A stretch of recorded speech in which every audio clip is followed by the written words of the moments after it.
In the year 2178, Earth was calm. There were no world wars, no major disasters, and no sign of life outside the solar system. Humanity had built large stations on the Moon and Mars.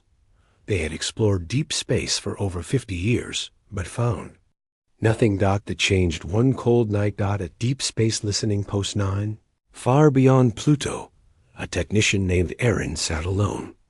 He was drinking cold coffee and watching the same silent stars on the screen. It was boring.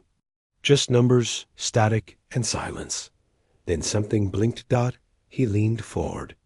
A small signal repeated again and again. It was coming from deep space, farther than any human ship had ever gone. The signal was not noise.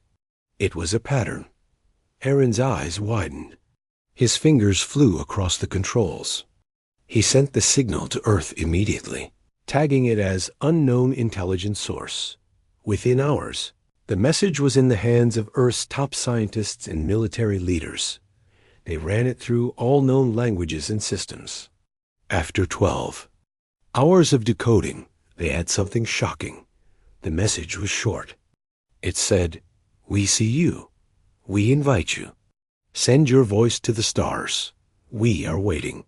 Everyone on Earth had the same question. Who sent this? The United Planetary Council held an emergency meeting. Some feared it was a trap. Others believed it was a historic moment. First contact. After long debates, Earth decided to answer. A new mission was formed.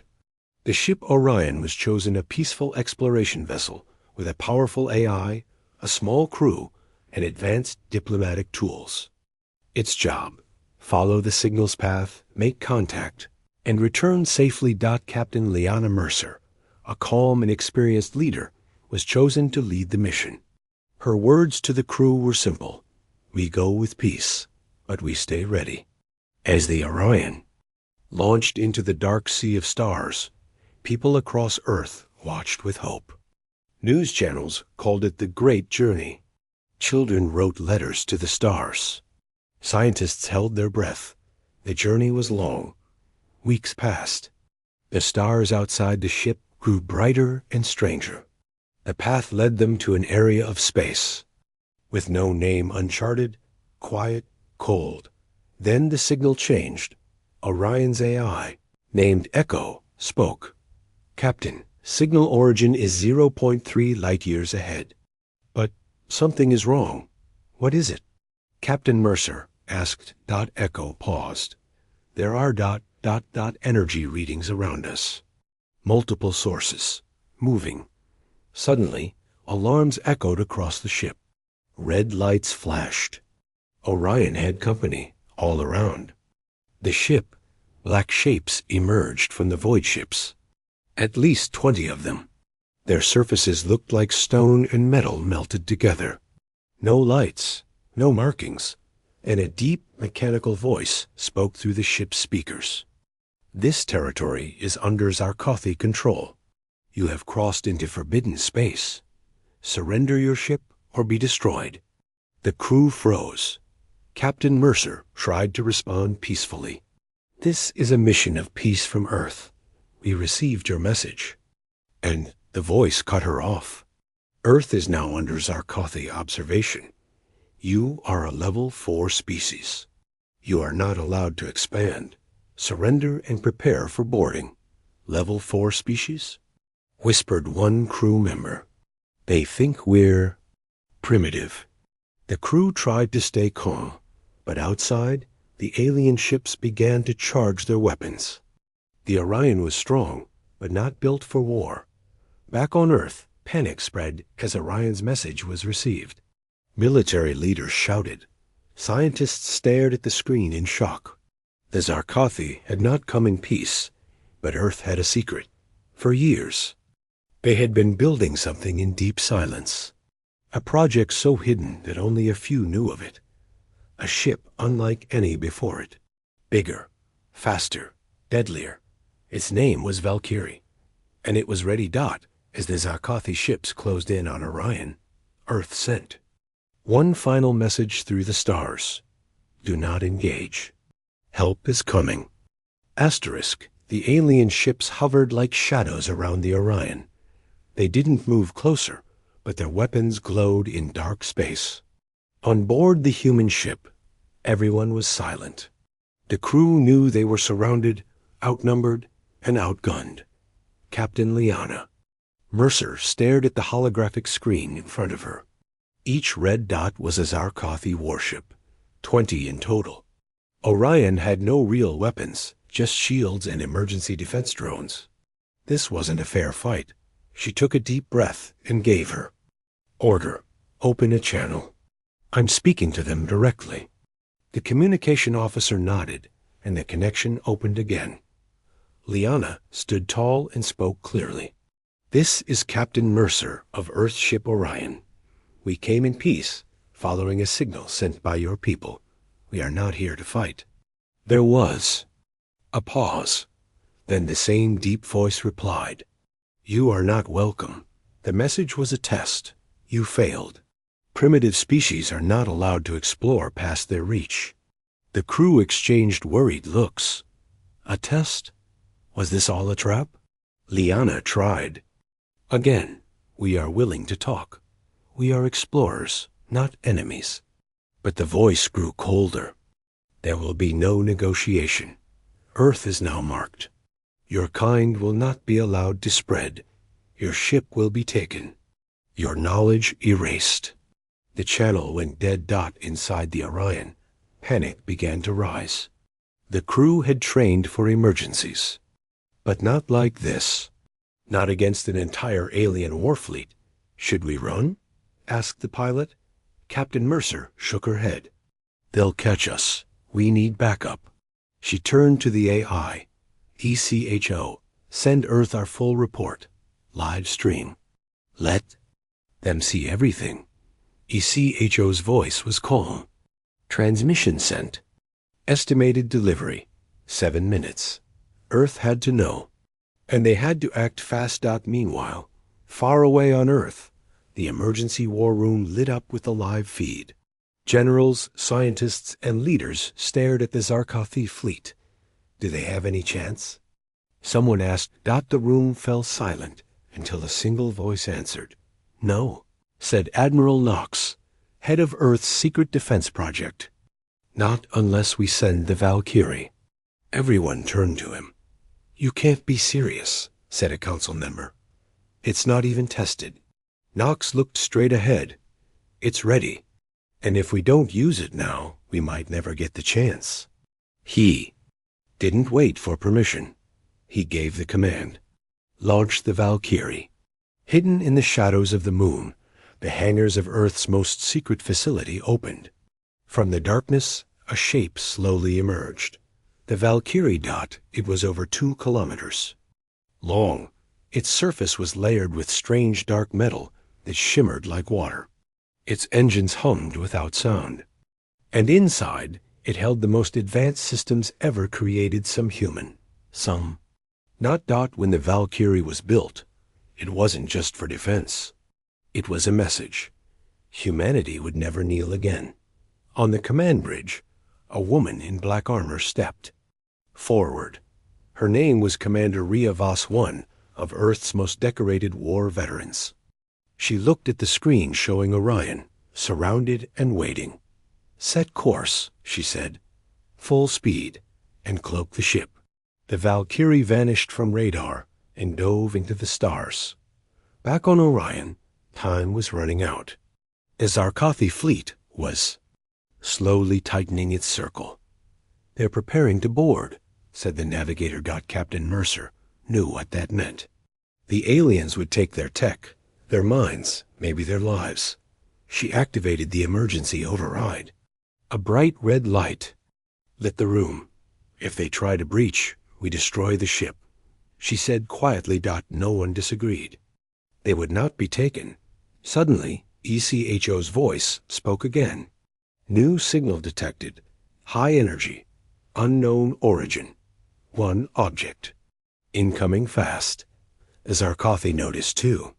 Their ships started to scan. Then suddenly they froze.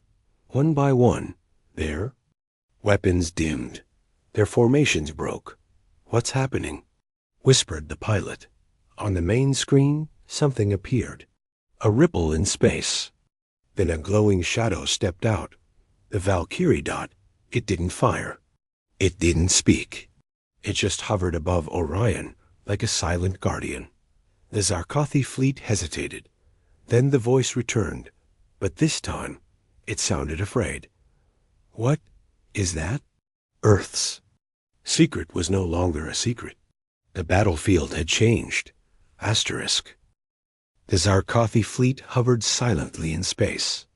Their ships, once cold and threatening, now trembled in formation. The arrival of the unknown vessel had changed everything. They didn't know what it was. They didn't know where it came from. That made them afraid.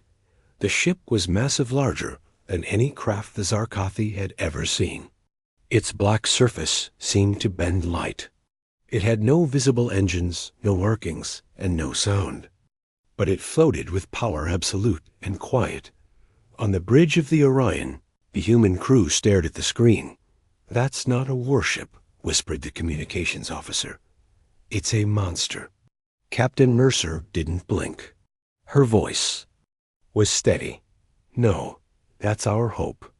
ECHO, the ship's AI, scanned the newcomer.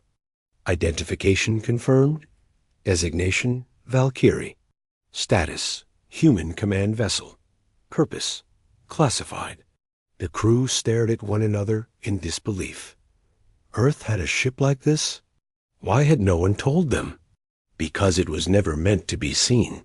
Until now, on board the Valkyrie, Commander Riavos stood at the center of a glowing control ring. Dozens of AI modules floated silently around her. The walls pulsed with energy, living metal shifting like skin. "Status?" she asked. The AI responded, calm and cold. "Zarkothi fleet, 19 ships. Their weapons are powered down. Their systems show fear." Rhea smiled. "Let's keep it that way." She gave the command, broadcast visual. "Let them see us." A blinding beam of soft white light spread from the Valkyrie, cutting through the darkness. It didn't attack.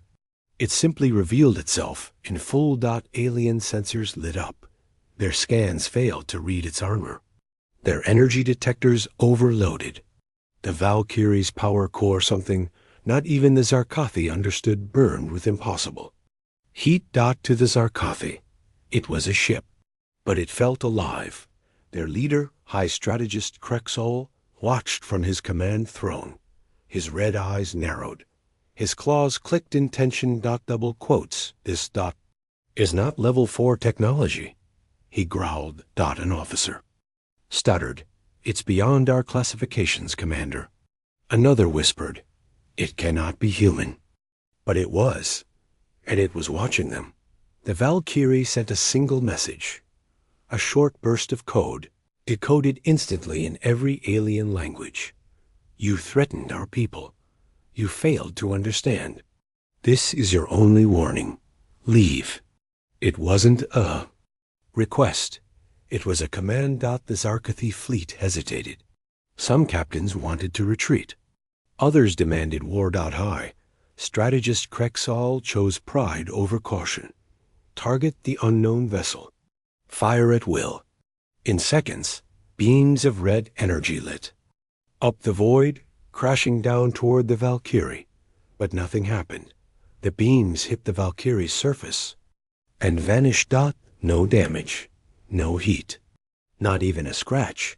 Then something terrifying occurred. The Valkyrie responded, but it didn't use missiles. It didn't use lasers. It shifted. The ship's structure changed shape. Its armor peeled open like petals.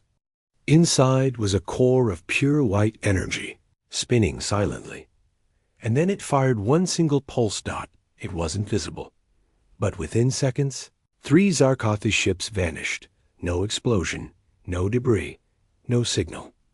Just ... Gone. High Strategist Krexol stared in horror. "What kind of weapon is that?" His officers didn't answer. They were already turning their ships around. Retreat had become the only option. Back on Orion, the crew watched the alien ships begin to flee. "They're running," whispered the pilot. "They're actually running." Captain Mercer sat back, eyes wide. "They saw the Valkyrie," she said softly. "And now they know what we really are." Inside the Valkyrie, Commander Rhea watched the retreating fleet. "Should we pursue?" The AI asked. Rhea shook her head. "No, let them go. Let them carry the story back to their empire." She turned toward the central console. "Tell Earth. First contact is over, and we didn't start the war. But we sure ended it." Asterisk, the Zarkathi fleet had vanished into the stars, their pride broken and fear fresh in their minds. But Earth's moment of peace was short-lived, because Zarkathi never forgot a defeat, and they never forgave one. On board the Valkyrie, Commander Rhea stood quietly as reports flooded in from Earth's intelligence network. All channels were buzzing. With one terrifying update, Zarkathi are regrouping. A larger force is heading our way. This wasn't just a retaliation. It was a galactic invasion. Meanwhile, on Zarkathi Prime, High Strategist Krexal stood before the Grand War Council. Around him were the deadliest commanders from all corners of the Empire. He slammed his clawed hand on the stone table. "That ship ... that thing humiliated us. We will erase Earth from the stars." A general asked, "What force shall we send?" Krexal's eyes gleamed with hate. "Send them everything." Soon, an armada of over 300 Zarkathi warships was mobilized. Carriers, destroyers, frigates, planet crackers, all pointed toward Earth. They weren't coming to scare anyone. This time, they were coming to end humanity.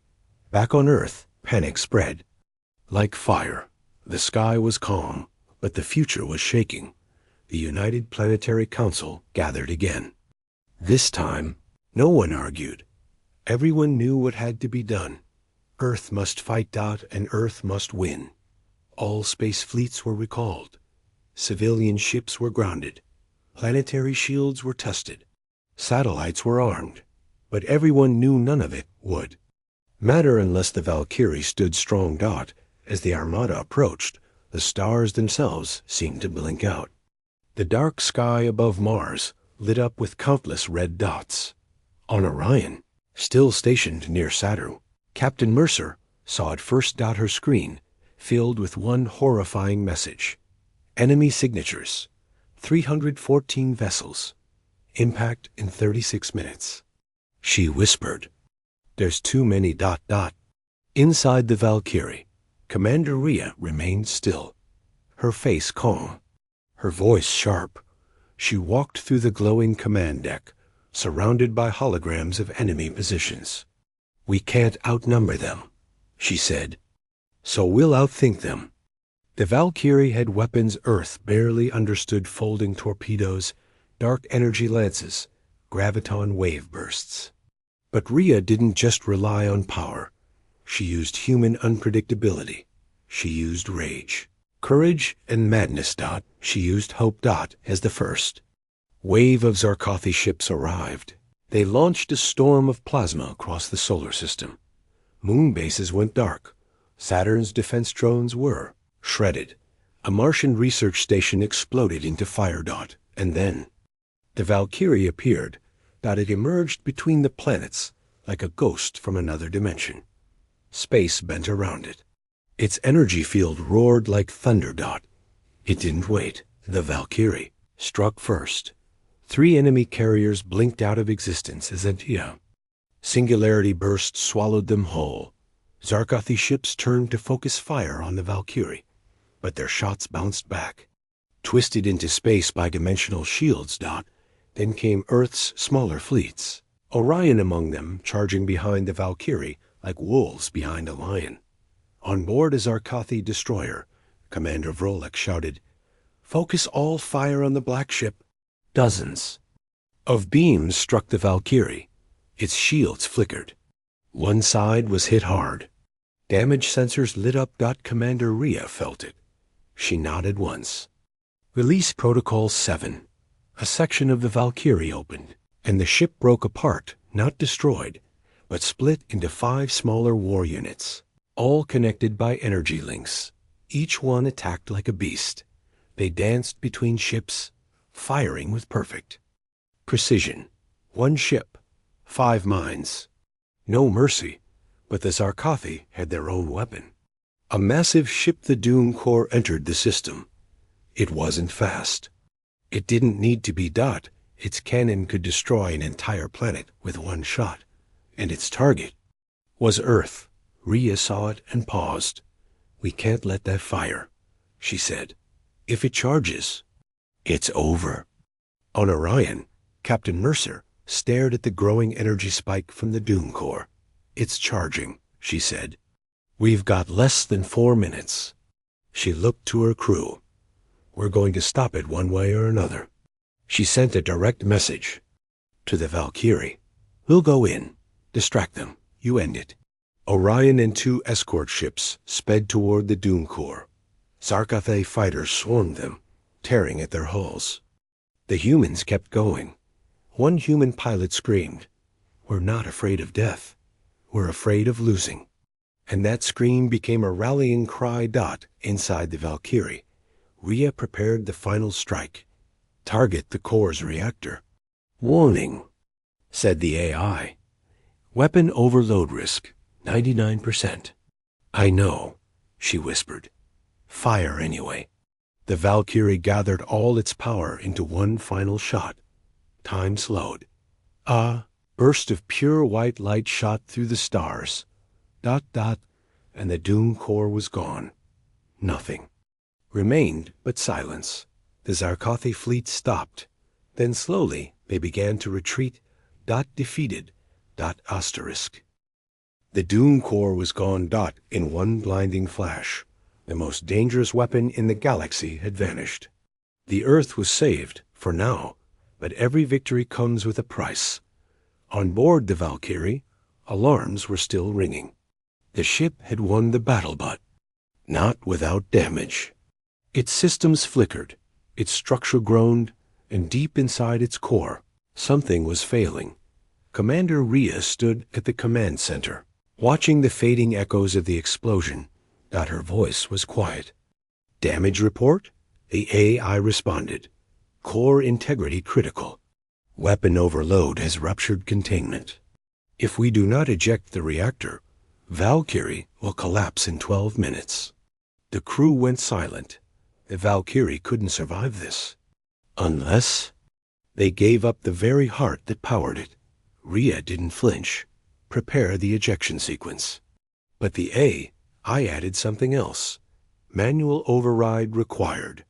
Someone must enter the core chamber and release it from inside. There was a long pause. Everyone on the bridge stared at her. Commander Rhea already knew. She removed her command badge and placed it gently on the console. No one else goes in, she said. This ship saved humanity twice. I won't let it die. And I won't let anyone else pay the price. Her second-in-command tried to stop her. Commander, you don't have to do this. There must be another way. There isn't, she said. Her eyes didn't waver. Get the rest of the crew to the escape pods. That's an order. Then she turned and walked toward the reactor chamber alone. Meanwhile, on the Orion, Captain Mercer saw the Valkyrie floating strangely in space, its light flickering like a fading star. What's happening? She asked. Echo, now synced with Orion, answered. Commander Rhea is attempting to save the Valkyrie, alone. If she fails, the ship and everyone nearby will be destroyed. Mercer felt her chest tighten. She's buying us time, she whispered. She's going to sacrifice herself? The bridge went quiet. Inside the Valkyrie's core chamber, everything was shaking. The reactor looked like a burning sun held in a glass cage, cracked, unstable, pulsing. Rhea climbed down into the chamber, her suit shielding her from the intense Heat. The walls trembled. Sparks flew. She reached the central console and unlocked the controls. Her fingers hovered over the last command, EJECT reactor. But there was one final challenge, a security lock. Bio-confirmation. The reactor would only release if a human remained behind to hold the trigger open until the very last second. She smiled bitterly. Of course it ends like this. She pressed the sequence. Outside, the crew in the Valkyrie's escape pods watched from a distance as the ship began to glow. The Orion floated nearby. Captain Mercer was on the edge of her seat. What's she doing in there? Someone asked. Echo answered. She is holding the ejection gate open manually. When the sequence finishes. There will be no time for escape. Mercer whispered. No. Then came the signal from Rhea. One final voice transmission. To whoever hears this, don't mourn me. I chose this. I was born to protect Earth, and I don't regret a second of it. We survive today not because of our weapons, but because of who we are. Humans fall, but we rise harder. Tell my people to live boldly, and never ever kneel. The transmission ended. A flash lit up the sky. The Valkyrie's core detached and flew into space seconds before it exploded in silence. A son was born.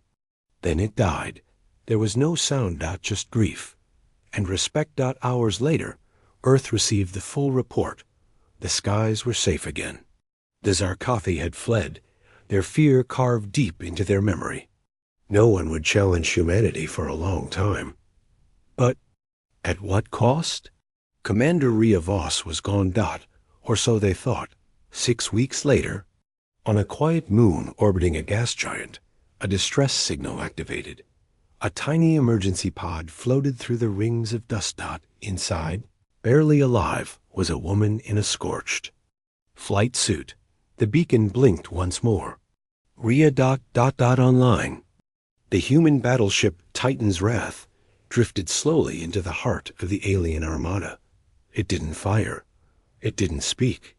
It just moved forward like a silent mountain, and every alien captain could feel the weight of its presence. The space between them grew quieter, as if the entire galaxy was holding its breath. Captain Rhea stood on the bridge, eyes locked on the holographic screen that showed thousands of alien ships surrounding them. Her face was calm, but her crew could see the fire in her eyes. She didn't need to raise her voice. Her presence alone gave them strength. All systems ready? She asked. Fully charged. Weapons locked but not armed, replied Ensign Malik. Hold your fire, Rhea said. Let them make the first move. If they want war, we'll give them the kind of war they'll never forget. On the other side, the alien commanders were in chaos. The High Lord of the Zarn Dominion, Lord Crytek, couldn't understand what he was seeing. Their most advanced scanners couldn't detect the ship's inner systems. Energy levels inside the human ship were beyond what their science could explain. It's not possible, one of his generals muttered. This thing is from another time, another dimension. Lord Crytek slammed his clawed fist on the control panel. I want answers. How did the humans build this? Why didn't our spies tell us? His second-in-command, a smaller alien named Vecker, whispered nervously. My lord, perhaps it wasn't built. Perhaps it was found. Crytek's eyes twitched. Found? Yes, the records show that humans were digging deep in their oceans and under their deserts. Maybe. This ship is ancient, from a lost race. Maybe they just woke it up. The idea sent chills through the alien ranks. If humans had simply discovered this weapon and claimed it as their own, it meant something worse. They had the curiosity and bravery to uncover ancient power, and the will to use it. Suddenly, a deep pulse came from the Titan's Wrath. It wasn't a weapon, it was a signal. A message. It played in every alien ship, every screen, and even echoed inside their minds. We offered peace. You chose fear. We now offer silence. If you break it, you will find what lies beyond it. Silence returned once more. The message was simple. The warning was clear. On the bridge, Rhea folded her arms. No need for more words. The Zarn ships began to shift. Some backed away slowly. Others powered down their weapons. The vast majority froze completely, unable to decide whether to attack or retreat. No one dared move first. It was a standoff, and fear was winning. On Earth, millions watched live.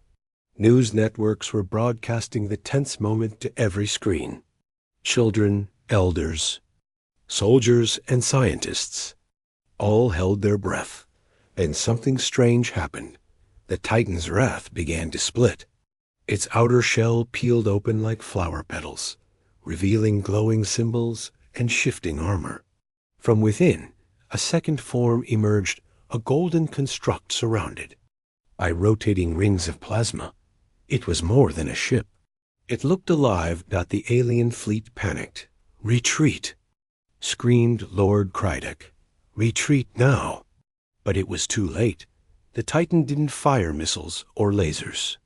Instead, it released a wave of pure energy that didn't destroy ships. It shut them down. One by one, the alien ships went dark. Their engines stopped. Their weapons failed. Their systems melted into silence. But there were no explosions. No deaths. The humans had made their point without firing a single bullet. Back on Earth, the crowds erupted in cheers. Humanity had survived. Not by brute force, but by something far more powerful restraint. On the bridge of the Titan's wrath, Captain Rhea gave her final order. Send them home. Let them remember this moment, not with hate, but with awe. The alien fleet limped away. Their leaders were silent. For the first time in galactic history, humanity was no longer the new species. They were the unpredictable. The one others would now think twice before underestimating. And as the Titan turned back toward Earth, the stars around it seemed to shimmer with new respect. The universe had changed. The silence had spoken. And it spoke human. Asterisk, asterisk.